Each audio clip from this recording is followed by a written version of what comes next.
Welcome to Retire Eyes Wide Open. I'm Scott Landborg.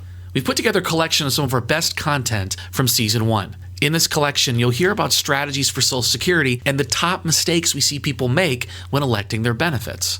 We'll talk about how to deal with volatility in your portfolio and some of our top tax strategy tips.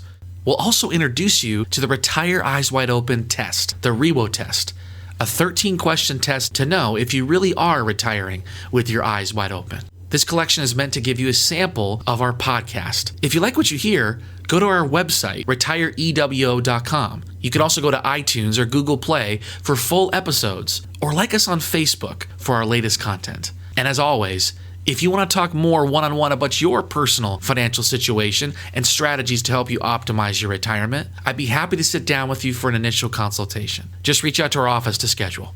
Hope you enjoy. The following track is taken from Season 1, Episode 4. In this episode, we talk about Social Security tips and strategies. Whenever you decide to take your Social Security, make sure you go into that decision with your eyes wide open, that you really look at it and analyze the different ways to optimize your benefits.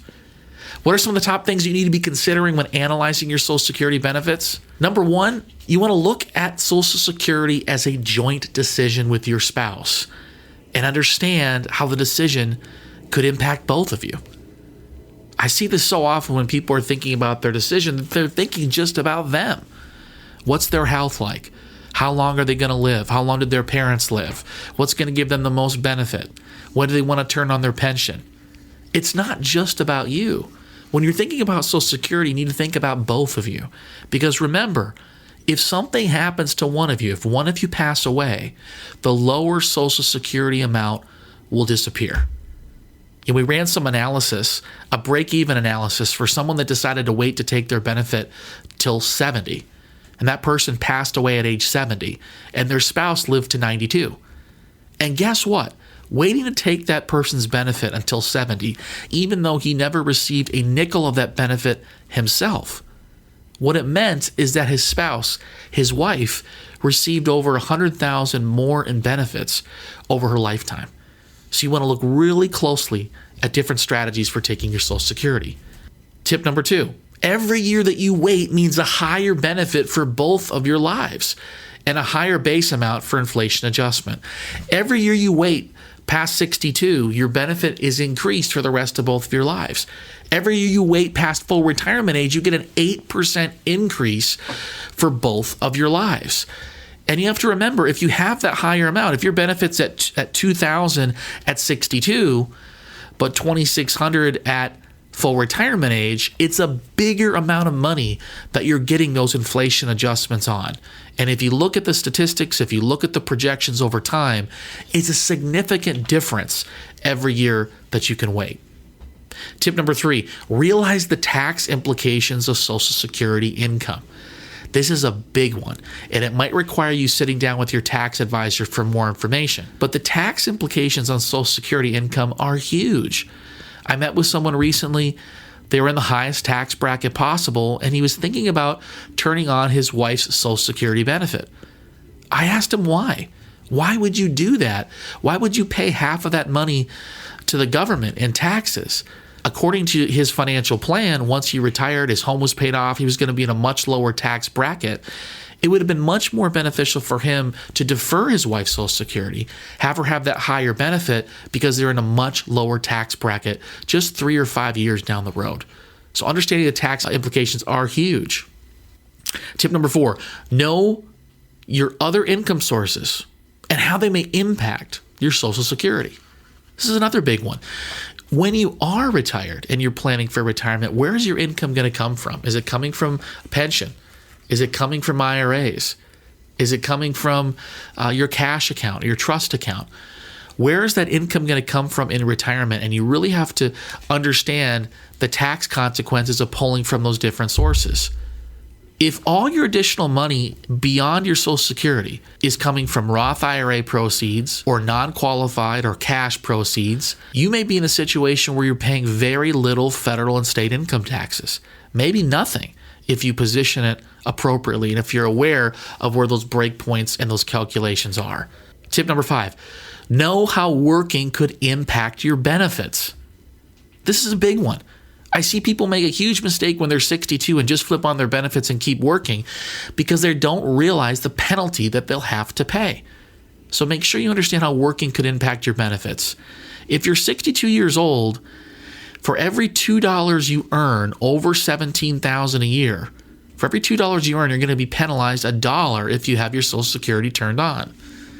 If you're full retirement age, however, you will not be penalized. So make sure you're keeping that in mind. Now, penalties are an important consideration, but also taxes. Tip number 6, be aware of advanced strategies for widows, divorcees, minor children, and restricted application. We could do an entire show on some of these advanced strategies, so make sure that you're aware of them and how they impact you. If you're born before 1954, you need to understand what the restricted application is, how it may allow you to double dip, to take some spousal benefit and then defer to your larger benefit. If you have minor children, understand that you may qualify for additional benefits based on them when you turn on your Social Security. If you're 62 years old and you've got an 11-year-old at home, you qualify for additional benefits if you turn on your Social Security, and make sure that's part of your calculation. If you're a divorcee, understand that you're entitled to half of your ex-spouse's benefits if you've been married to them for over 10 years. Understand that if you get remarried, some of those benefits could go away. If you're a widow, there's some strategies with that. Maybe taking your widow benefit and deferring your own benefit. Different strategies that need to be explored to make sure you're making the right decision about your Social Security. Tip number 7, understand that file and suspend is no longer available. If you're 66 and you're still working, maybe your wife stayed at home, took care of the kids, doesn't have her own Social Security benefit, guess what? She qualifies for a spousal benefit. Under the old rules, she could turn on her spousal benefit at any time. But under the new rules, file and suspend is no longer available.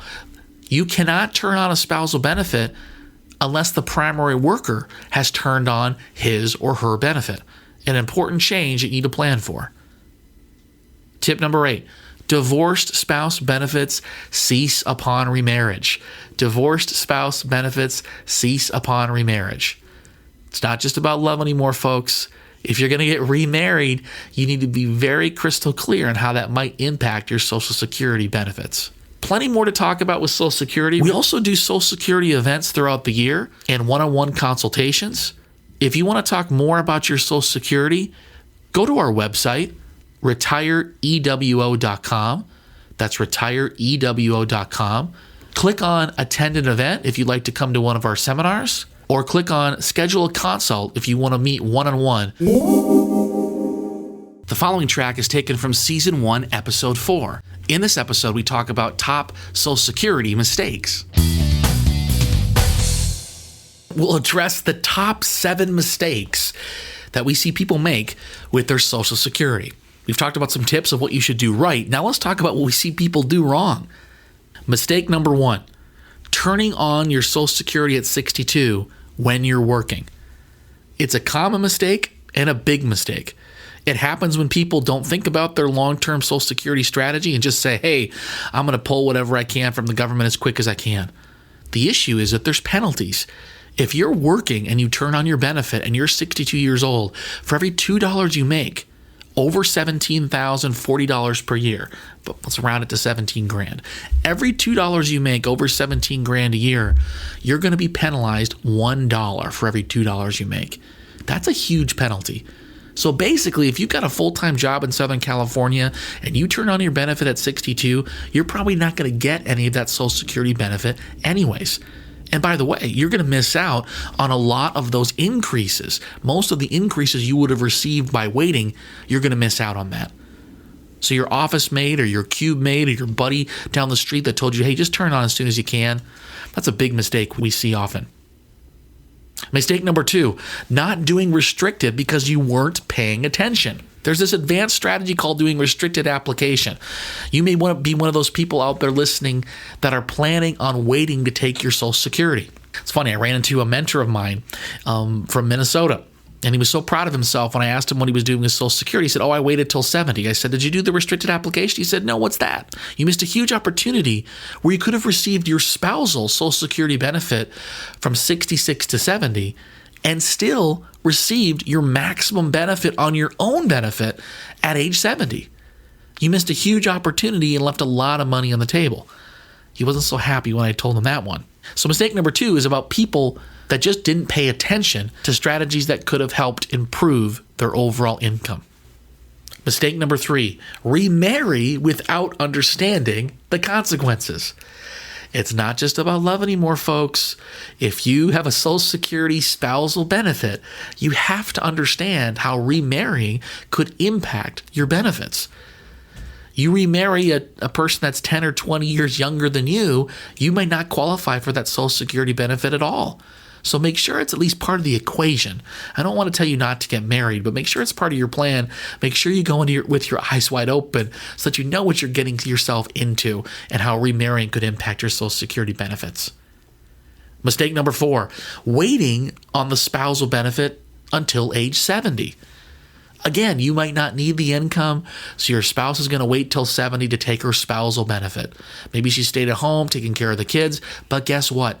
After you reach full retirement age, spousal benefits do not get those same level of increases as the primary worker's benefit does.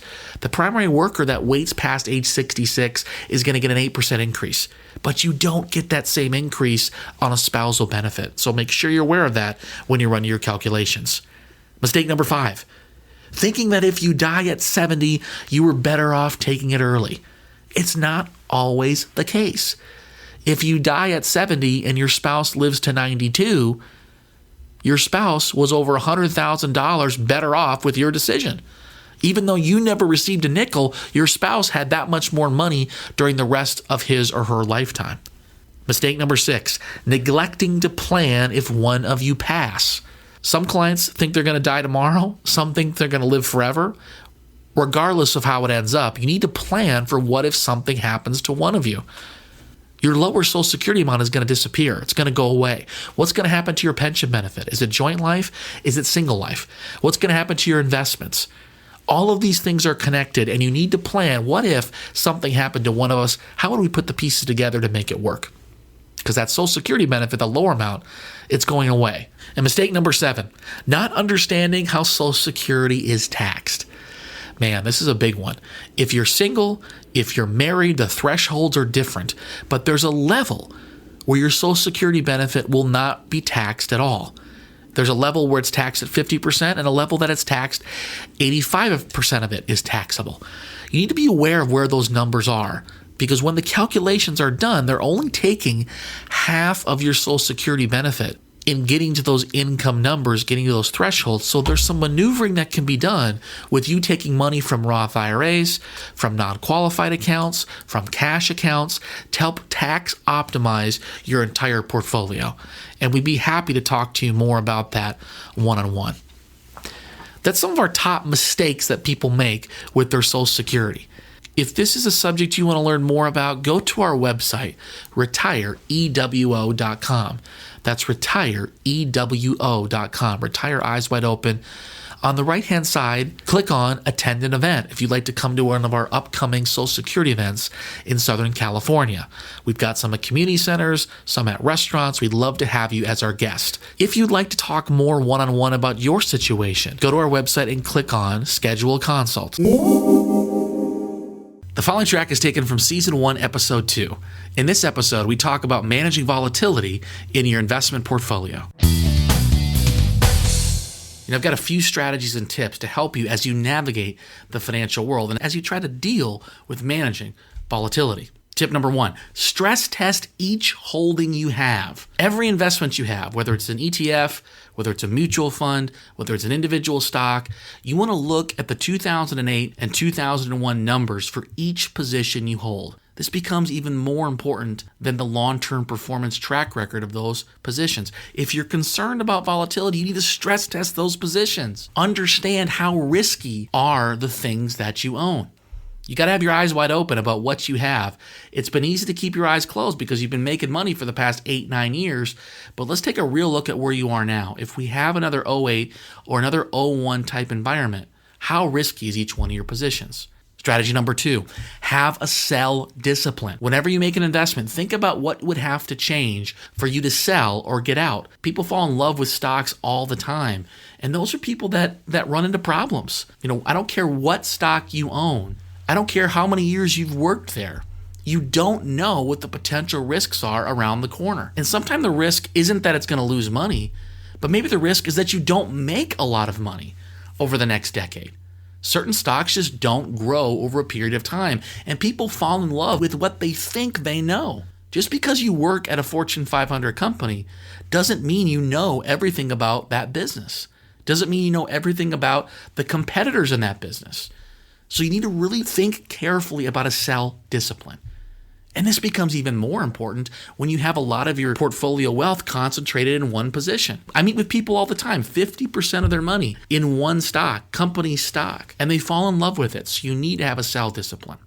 Strategy number 3, ask your investment manager about their investment philosophy. Do you believe it bodes well for the future? So when you're thinking about your portfolio, the returns, the risk, you really want to get to the bottom of what is your investment manager's philosophy. What's their fundamental approach to how they make investment decisions every day? Because it's going to give you confidence about how they're going to make decisions going forward. It's important to look at past performance numbers, but it's not the only indicator when you think about the future. Did they get good performance numbers because they're lucky? Or did they get good performance numbers because they have a fundamental outlook to how they manage investments and how they make decisions? Are they an active manager? Are they a passive manager? Is it about mean reversion? Is it about momentum? What is their philosophy? And try to understand it as much as you can. Strategy number 4, understand that the next 5 years are not going to be like the past 5 years. The past 5 years are very different than how the next 5 years are going to be. Make sure you really understand and embrace that. The past 5 years, it's been a rocket ship to the moon. Every time you open your account statement, you're making more money. The next 5 years, there's a very high probability of a recession, a pullback. Make sure your portfolio and your positions are prepared for that type of new world. Strategy number 5, de-risk your retirement income picture. Look at adding more guarantees to meet your basic needs so that you can sleep at night, and then take more risk with the rest. What am I trying to say? When I get together with people one-on-one, one of the first questions that we're asking is how much income do you need in retirement? Then we look at where the income's going to come from. Is it going to come from Social Security? Is it going to come from pension? Is it going to come from investments? We look at where that money's going to come from. And I encourage you to de-risk the retirement income portion. Whatever you need for income in retirement, take the risk out of that. That's Social Security, that's pension, that's other guaranteed income sources. The rest of it can be gravy. The rest of it is the frosting on top of the cake. That's where you can take some more of the risk in your portfolio. You're going to sleep better at night knowing that paycheck that you need is going to cover the basic stuff that you have in retirement and the basic stuff you'll need in retirement. The following track is taken from Season 1, Episode 3. In this episode, we talk about tax strategies and tips to optimize your retirement. Tip number 1, understand the tax consequences of your Social Security income. If you're married and you're looking at your taxable income for the year, if you're married and your taxable income is under $32,000, guess what? You're going to pay no income taxes on your Social Security at all. Let me repeat that. If you're married filing jointly and your joint income is under $32,000, no taxes at all on your Social Security income. Now, in getting to that number, you're going to calculate all of your income, including your Social Security. Your Social Security income, you're going to actually cut in half. So it all doesn't count against you when factoring in what your total income number is going to be. If your total income is under $44,000, only 50% of your Social Security income is going to be taxable. If you want to be tax efficient about your income, you want to be tax efficient about your income plan, you need to understand how the taxes on your Social Security benefit are calculated. That's tip number 1. Tip number 2, get money into a Roth IRA, even if it's only $10,000 per year. Do whatever it takes. Contribute. Convert when it makes sense. Even if you're in a higher bracket, it may make sense to start putting a little bit of money into a Roth or convert a little bit of money to a Roth. Maybe it makes sense from the day you retire till the day you turn 70. Maybe you're in a lower tax bracket then. But if you can start putting that money aside, it really starts to add up over time, especially when you consider the growth potential of that asset. You want your Roth to be the most aggressive asset in your portfolio. Okay, you want to be the most aggressive asset in your portfolio, so likely you've got the potential to grow that money faster than you have anything else. If you think about how much time you have in retirement, it could be 10 years, it could be 20, it could be 30, it could be even 40 years. And so converting a little bit of money each year puts a much larger tax-free nest egg in your plan. Tip number 3, know that cash is king. Know that cash is king, and your joint or trust account is not far behind. When we meet with people and talk about where their income's going to come from in retirement, if you have cash or if you have a joint or a trust account, you need to look very closely at when you're going to be pulling income from those assets. Because if you do it smart, you can keep that taxable income at a level where you make your Social Security income more tax efficient. Now, you and your spouse, maybe you're both working, you're used to making a bunch of money. When you retire, often you live on less. One of the reasons you live on less is maybe your mortgage is paid off. I'm surprised every day when I meet with people and we do projections and look at numbers. If a person doesn't have a mortgage to pay for, how much money do you really need to make every month? You may be in a lower tax bracket than you think. And if you can use your cash to supplement your income plan, your cash, you've already paid taxes on it. So to use it to fund your income in retirement doesn't count against you from an income tax standpoint. Look also at your trust account. Look at your joint accounts. Maybe you have positions that haven't grown very much. Some of your bond holdings probably haven't grown very much over the past 3 or 4 years. You can tap those assets without having to pay much in taxes. And by tapping those assets, you can make your entire picture more tax efficient. Tip number 4, charitably help yourself. Charitably help yourself. What do I mean by that? If you're charitably minded, if you give to charity, church, synagogue, the veterans, the hurricane relief fund, why do you do it? You do it because it's a cause you believe in.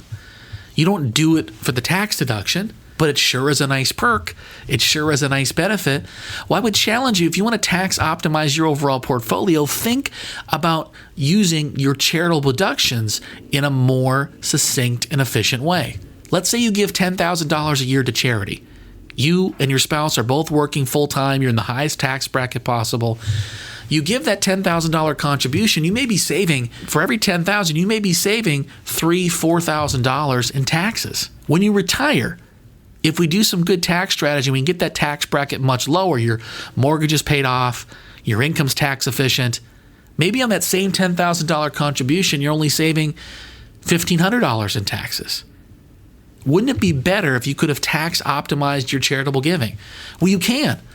There's things called the donor advised fund or your own family foundation. You can pre-fund some of your charitable gifts. Take the deduction in the year that you need it.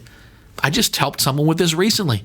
It's the last year that they're working. They had a huge tax bill this year. They're actually going to pre-fund some of their charitable gifts. They're going to put money into a charitable trust where they get the deduction today, but can use the money for charity at some point in the future. Tip number 5, use your real estate effectively. This is a big one. If you own property, the tax rules under this new tax bill from President Trump have really changed the game. You need to look at accelerated depreciation. Look at opportunity zones. Look at how 1031 rules have changed. Look at using real estate as an activity for different deductions. Real estate can be powerful in helping you tax optimize your financial plan. And finally, think about being a contractor in retirement or starting a travel business. I joke with my wife, when we retire, I want to be a food and travel critic. Why do I mention that?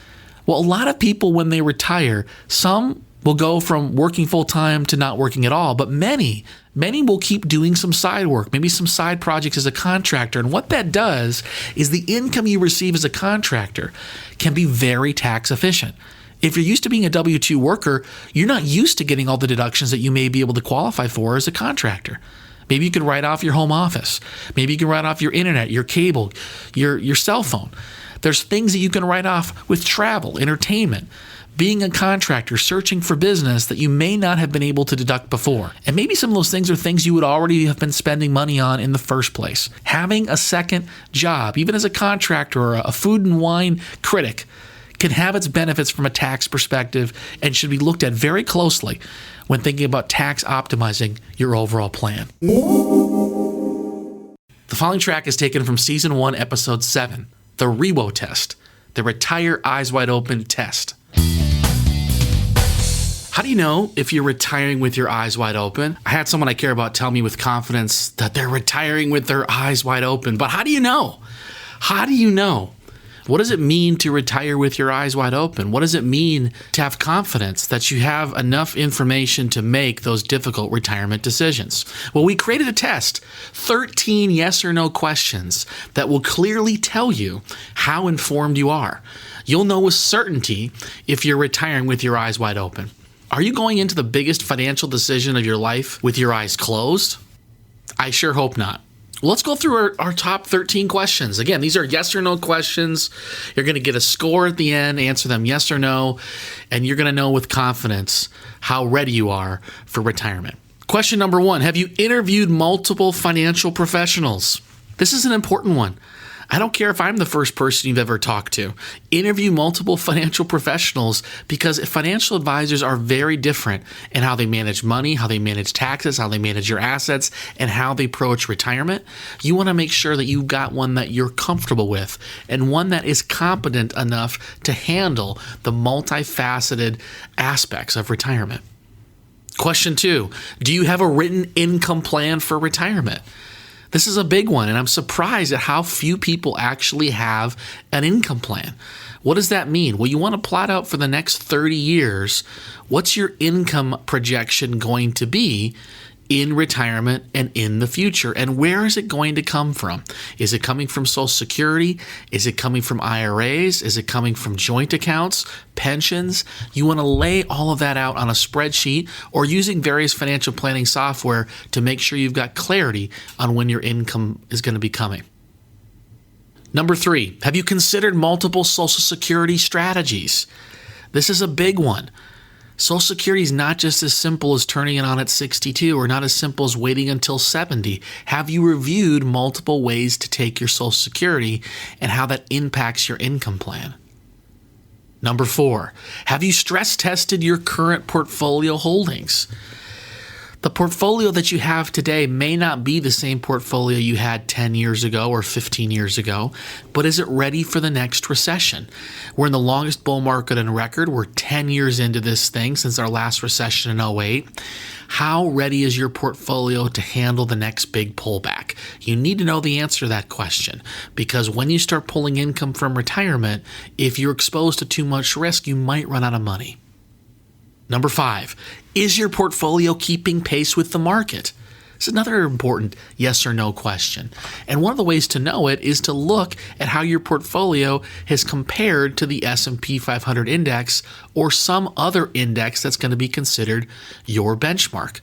It's important not just that your account has been growing in value. Most everyone has been growing in value over the past 10 years, but have you been keeping pace with the market?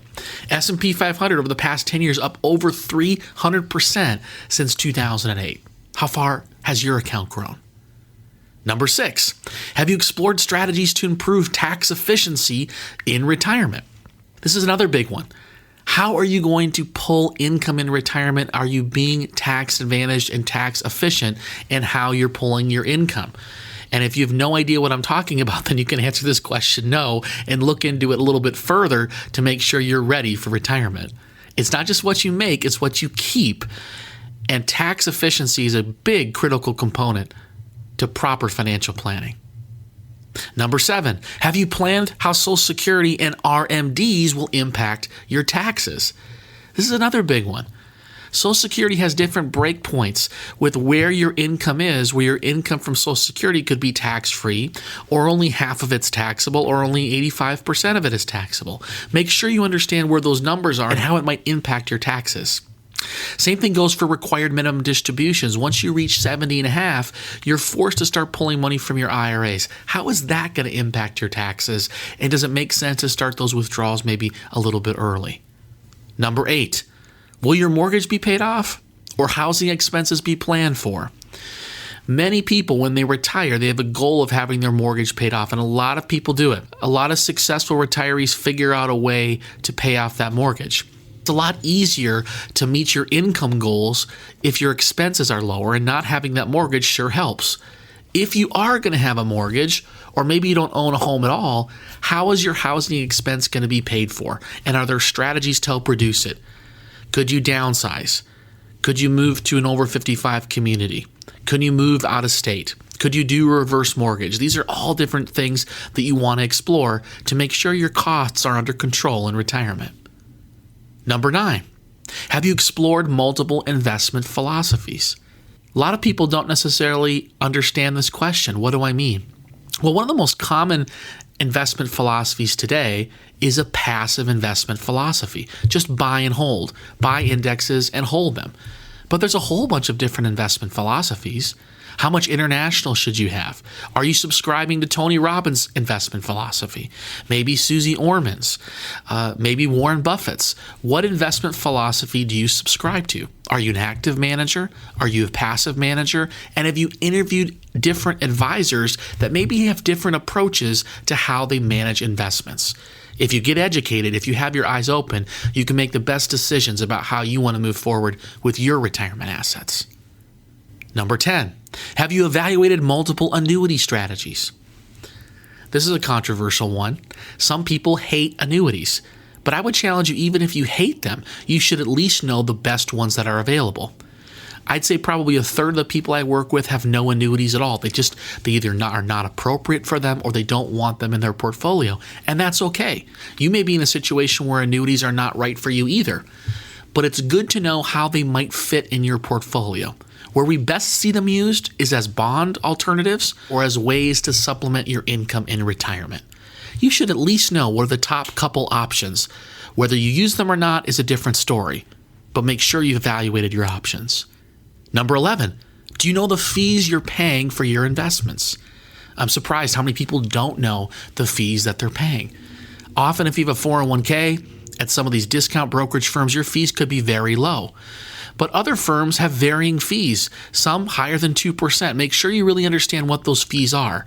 You don't have to go necessarily with the person with the lowest fees, but you have to understand what the fees are and what is the value that you're getting for that fee. Is that fee worth it? Number 12, have you explored Roth conversion strategies? Another yes or no question. This is a big one. A lot of people build up their 401ks in traditional IRA accounts, but they neglect their Roth accounts. Now, IRAs and 401ks, they go in pre-tax, but eventually when you pull the money out, you have to pay taxes on it. Roth is after-tax money. It grows tax-free. You can pull it out tax-free. And Roth conversion strategies may make the most sense from the moment you retire until the day you turn 70. Because once you turn 70, all your income's on, all your pension income, your Social Security income, and you're being forced to pull money for required minimum distributions from your IRAs. So Roth conversions may best work between the time you stop working until 70 and maybe even after that, depending upon what your assets look like and what your overall goals are. At the end of the day, though, it makes sense to think about. Even if you're only converting 10 or 20,000 a year, it really adds up over time. 10,000 a year over 10 years is 100 grand. Over 20 years is 200,000 that's now in a tax-free bucket. Number 13, is your estate plan up to date? I'm surprised how many people, probably 75% of people that I meet with, have no estate plan at all. It's not because they're not smart people. It's not because they're not successful. They just don't take the time to do it. And with technology today, there really is no excuse. It's easier than ever to sit down and complete an estate plan. Estate planning has also gotten a lot easier. It used to be a big deal to think about what kind of taxes you were going to pay if you passed. Under the new tax bill, you each have over $10 million exempt from estate taxes if you pass. So it makes estate planning a lot easier. Make sure it's something that you get taken care of and addressed. There it is. There's our REWO test. Yes or no answers for 13 questions. Hopefully you answered them all. Yes. And if not, how can we get you to a yes? They're all important. This is one of those tests you want to keep taking over and over until you get them all right. Now, if you answered those questions, if you answered 12 of them correct, you're really ready for retirement. If you answered 10 plus, you're in pretty good shape. Higher than average, but still some work to do. 6 to 9 correct is average, but a lot of work to do. A lot of questions yet to be answered to make sure you're fully aware and fully ready for retirement. And if only 5 or less were answered yes, you're really below average and have a lot of work ahead of you. Now, I don't care how many you got right, having some help talking through these questions is part of what I do. It's a very important piece of what we do and an important piece that any financial advisor should be able to help you with. If you want to talk one-on-one about your situation, go to our website, retireewo.com, click on Schedule a Consult, and you can get an hour free of my time to review these questions to get you really up to speed and ready for retirement. If you also want to take this test again, or you know someone that might benefit from taking the REWO test, go to our website and look for the button REWO Test, REWO Test. It'll give you a link and an ability to take this test and look at your scores to make sure you're ready for retirement. This retirement stage, you can win at it, you can fail at it, you can just get by. One of the best ways to win is to really make sure you did your homework, that you went into it after careful analysis of your options, that you made the best decisions you could. The stakes are high. You're going to look back at this time with perfect clarity on if you made the right decisions or not. And the way you can be comfortable is knowing that you did all that you could to get it right. That concludes our collection of some of our best content from Season 1. If you like what you hear, go to our website, retireewo.com. You can also go to iTunes or Google Play for full episodes, or like us on Facebook for our latest content. And as always, if you want to talk more one-on-one about your personal financial situation and strategies to help optimize your retirement, I'd be happy to sit down with you one-on-one for an initial consultation. Just reach out to our office to schedule. You can call us at 714-592-7705. That's 714-592-7705. Or go to our website, retireewo.com, and click on Schedule a Consult. Thanks again for listening.